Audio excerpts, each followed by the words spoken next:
फिर से मैं आ गई हूँ बॉयज़ ओवर फ्लावर्स के बारे में एक और ड्रामा लेके। मतलब बॉयज़ ओवर फ्लावर्स के बारे में हमने बात की, हमने 3 ड्रामा डिस्कस किए थे, जापानीज़, थाई और साउथ कोरियन।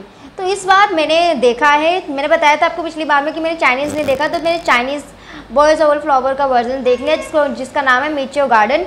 मीटियो गार्डन ये अब थाई में भी है, ठीक है। थाई वाले की बात बाद में करेंगे, मैंने थाई वाला नहीं देखा है, बट मोस्टली ये है कि चाइनीज़ वाला थाई वाले की ही कॉपी है। मोस्टली पूरा जो भी अलग अलग कंट्रीज़ ने बॉयज़ ओवर फ्लावर्स के बारे में ये ड्रामा बना रखा है, ये जापानीज़ मंगा है, उसके हनायोरी डांगो मीटियो गार्डन या बॉयज़ ओवर फ्लावर्स, मतलब बेसिकली जापानीज़ मंगा है, उसके ऊपर बनी हुई है। तो अलग अलग कंट्रीज़ ने अपना अलग निकाला है, थोड़ा कुछ स्टोरी जो है थोड़ा सा चेंज करके, थोड़ा कुछ करके थोड़ा सा तो डिफरेंस होता है ऑब्वियसली, एग्जैक्ट कॉपी पेस्ट कोई नहीं करता, तो ऐसा है। तो चाइनीज़ वाले की बात करते हैं तो सेम वही स्टोरी है जो बॉयज़ ओवर फ्लावर्स में, अगर आपने कोरियन या जापानीज़ वगैरह देखा है तो वही एक ऑर्डिनरी फैमिली से आई हुई लड़की की स्टोरी है, और 4 बॉयज़ होते हैं जो कि F4 होते हैं, स्कूल में पढ़ते हैं। वो स्कूल रिच पीपल का होता है, वो F4 पूरे स्कूल पे रूल करते हैं, जो भी उनके अगेंस्ट जाता है तो समझो उसके लिए डेंजर ही डेंजर है। सारे बच्चे उसके ऊपर टूट पड़ते, उसको परेशान करते हैं, और अगर रेड कार्ड F4 की तरफ से उनको मिल जाए तो बस उनकी लाइफ तो खतरे में है। Red card is just a game कि F4 का जब भी मूड है या जो चाहते हैं कि किसी के भी उनको कोई पसंद नहीं है तो उसको रेड कार्ड दे देते हैं। तो शनशाई क्या होती है, एक ऑर्डिनरी फैमिली से बिलोंग करती है, उसको उस प्रेस्टीजियस कॉलेज में उसको इनरोलमेंट उसका हो जाता है, वो वहाँ पढ़ती है, उस उम्मीद से आई होती है कि मैं अच्छे से पढ़ूँगी, अपनी पढ़ाई पर ही ध्यान दूँगी। फिर उनका एनकाउंटर होता है F4 बॉयज़ से, जो कि बहुत ज़्यादा रूड होते हैं। जो मेंबर होता है वो उसको मज़ा आता है मतलब दूसरे बच्चों को मतलब छेड़ने में, उनको परेशान करने में, बुली करने में। तो शनशाई को ये सब मतलब उससे सहन नहीं होता। शनशाई का फ़ोन F4 के जो लीडर होता है मेन डोमिंगशी, उससे टूट जाता है, तो वो अपना बदला लेने के लिए उसके पास जाती है, तो उनकी भिड़ंत शुरू हो जाती है। तो जो लीडर है वो कहता है कि तुम्हारी हिम्मत कैसे, तुम मुझसे बात कर रही हो, तुम मुझे जानती हो मैं कौन हूँ, तो वो उसके पीछे पड़ जाता है, उसको रेड कार्ड दे देता है। तो इस तरह से इसकी स्टोरी शुरू होती है। ऐसे करते करते उसको छेड़ते डोमिंगशी को एक्चुअल में शनशाई पसंद आने लगती है। लेकिन F4 का एक और मेंबर होता है ह्वाज़ाले, वो उसकी शनशाई की मदद भी करता है। वो थोड़ा सा सॉफ्ट हार्टेड होता है, तो उसको फालतू की बातों से मतलब नहीं होता। अगर उसके साथ कई बार हुआ है कि उसकी हेल्प कर दी, उसको हैंकी दिया या उसको किसी भी उससे बचा लिया टॉर्चर होने से, बुली होने से, तो धीरे धीरे शनशाई जो है उसको क्रश हो जाता है ह्वाज़ाले पे, और धीरे धीरे इधर उसका डोमिंगशी जो लीडर उसका भी क्रश शनशाई पे हो जाता है। तो इस तरह से स्टोरी फर्दर लव ट्रायंगल में कन्वर्ट हो जाती है, और इसी तरह स्टोरी चलती है। मतलब बहुत अच्छे से पोर्ट्रेट किया है। और अदर इन 2 के अलावा जो दूसरे 2 और F4 के मेम्बर्स हैं उनकी भी स्टोरी चलती है। एक जो होता है वो प्ले बॉय होता है, लेकिन एक्चुअल में जब इसकी स्टोरी आगे जाती है तो मतलब वो उसका भी एक लव रहा होता है जो मतलब छूट गया होता है, रह गया होता है, अधूरा रह गया होता है, जिसकी वजह से वो ऐसा बन गया है। और एक और होता है जो दूसरी फैमिली से बिलोंग करता है। मतलब सबके अलग अलग अपनी स्टोरी है, बट मेन फोकस जो है वो यही 3 ये जो ट्रायंगल है इनके बीच का फोकस है। और एंडिंग तक आते आते क्या होता है, जो ह्वाज़ाले होता है वो मदद करता है शनशाई और डोमिंगशी की मतलब पास आने में कि कैसे एक दूसरे के साथ कपल बन के रहें। और जो डोमिंगशी हैं उनकी जो मदर हैं वो बिज़नेस वूमेन है। जब उनको पता लगता है कि उनका बेटा एक नॉर्मल फैमिली से बिलोंग करती हुई लड़की के साथ बातें करता है, उसके साथ प्यार में है, तो वो बहुत ज़्यादा कोशिश करती है, इतना कोशिश करती है कि शनशाई के फ्रेंड्स को टॉर्चर करती हैं ताकि वो उसको छोड़ दें, कि शनशाई उसके लड़के को छोड़ दे।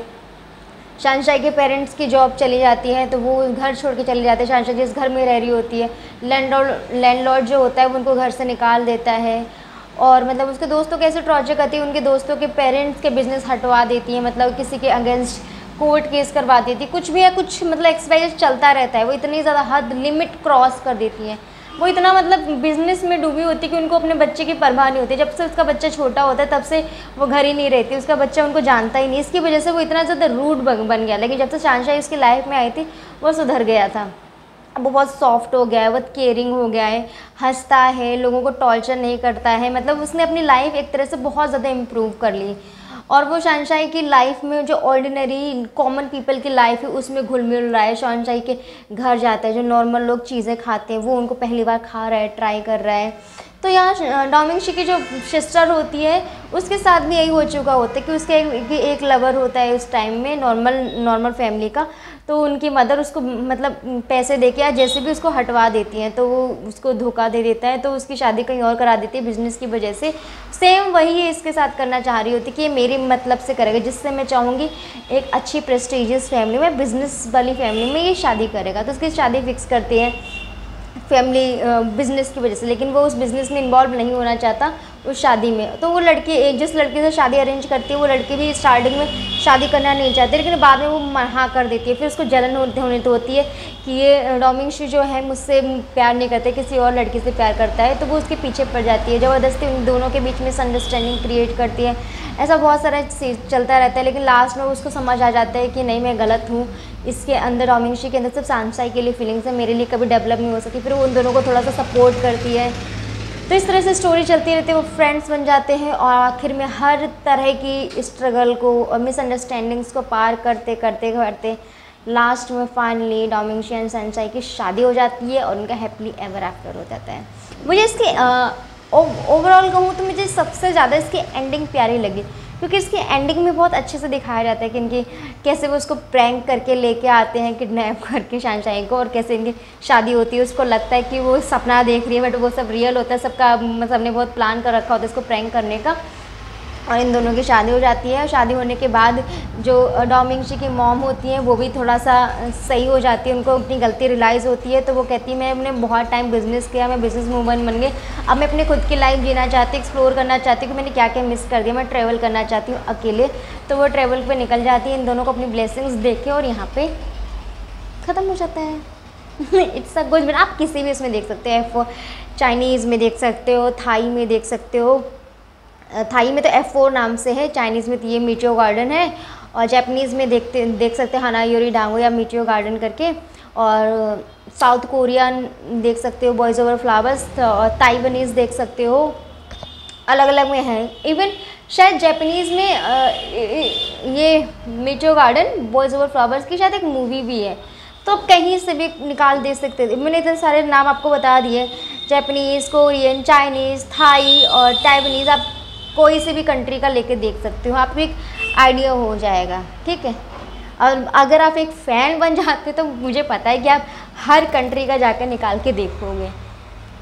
तो मैं अपनी तरफ से कहूँगी अगर आपने चाइनीज़ नहीं देखा तो किसी भी एक कंट्रीज़ का एक बार देखो, तो आप खुद पता लगेगा कि क्यों ये सीरीज़ इतनी ज़्यादा पॉपुलर है, कि हर अलग अलग कंट्रीज़ ने अपना अपना खुद का वर्जन्स निकाला है। और अगर हम रेटिंग्स की बात करें तो इस चाइनीज़ वर्जन को मैं रेटिंग दूंगी 7.9 आउट ऑफ 10।